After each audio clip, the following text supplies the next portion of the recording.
Good morning everybody, and the warmest of welcomes to this week's Turf Talk. Hope everyone's keeping really well. Now, unless you've been out of the country for recent months, you can't help but notice that we are in the current drought situation, and this is making turf production and turf installation very, very challenging. However, if it's done properly, it can be done very, very well. So it's never been more important that we harvest the turf at the right times of day. So in general turf terms, we're harvesting early hours of the morning to get the turf out in the cool of the day in the freshest possible condition, and the same applies to our football pitches. Now, 2 weeks ago we had a video where we were lifting a new system we developed for tillers for Hull City and Everton, for the Hill Dickinson Stadium and the MKM Stadium respectively, or sorry, the other way around. Tonight and this week it's the turn of Tottenham Hotspur. So this is a hybrid system. So we're going to head out, we're going to watch a little bit of harvest, we'll talk a bit about that difference between the hybrid and the system we developed, and also we'll talk a little bit about why the hybrid turf works in certain situations and why certain clubs might choose different dynamic when it comes to their pitch.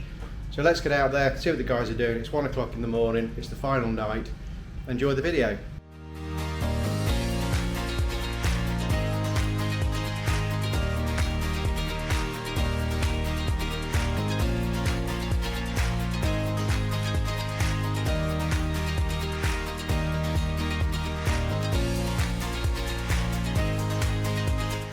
As always with these harvests, it's a monumental team effort, and the guys all again pulling together for 3 nights in a row. You know, they're long nights as well. These are not just 8-hour shifts, these are 12, 13, 14-hour shifts to get this turf out this field and down to the stadium.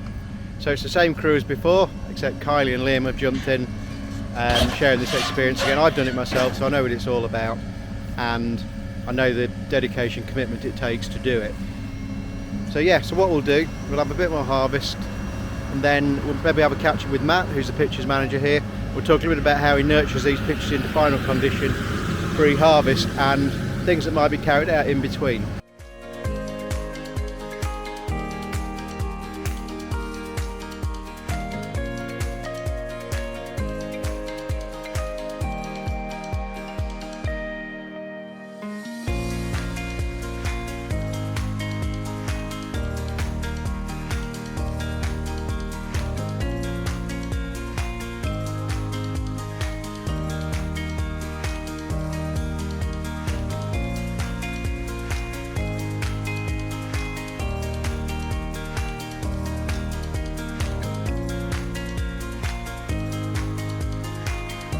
Unlike the system that we harvested for Everton and Hull, which is a root zone based system we pioneered it here at Tillers, this particular one is a hybrid system. So very similar thickness, so 40mm thick. So why is that thickness so important? Well, that weight is going to give this pitch the stability and durability and allow the players to go on it literally the day after laying. Now, in terms of the infill, we have to be absolutely perfect with that, because we don't want the fibres to be at the same height as the height of cut. So we're aiming to get the fibres probably 10mm below the final height of cut, which, you know, generally in a stadium might be somewhere around 22 to 26mm, something like that. So we want to have the hybrid, the artificial part of the hybrid there, sort of 10mm below that height of cut. So that's the target. Perfect roll, lovely and uniform. Let's go and watch some more.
Now, in terms of the 2 pitch systems that we've harvested in this campaign, it really is down to the club and their personal preference which way they choose to go. So with the root zone pitch, that will go into the stadium and be stitched in situ. So this may well be suitable for a club that wants to put a temporary pitch in. They may just shallow stitch it, or they may go for a longer term plan and deeper stitch in and do several renovations on it. It really is up to the club. With the hybrid, that reinforcement is all on the surface, the carpet, the fibre is already there, and this makes fantastic turf. For many stadiums now are multi-purpose. They're hosting concerts, monster trucks, all kinds of stuff like that, and this system allows them to put on extra events, put the pitch down literally days before the game, which is obviously creating revenue not just for the club itself but also for the local economy, more importantly. So it's a win-win whichever way you do it. I have to say the pitches are amazing, the turf quality outstanding, fantastic job by the team as always.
So as Dave pulls out the last few rolls, it's out to Steve and onto the lorry, as we saw in the last video 2 weeks ago when we did the other harvest. So yeah, there we go, another harvest successfully completed, another campaign, another 3 Premiership pitches, which we're very, very proud to be associated with, and a massive thank you to all the clubs for their custom. So amazing job again by all the team at Tillers. So thanks for watching, and please help us continue to grow the channel by subscribing, all that kind of stuff. In the meantime, a fabulous weekend. Take care everybody, and as always, cheers for now.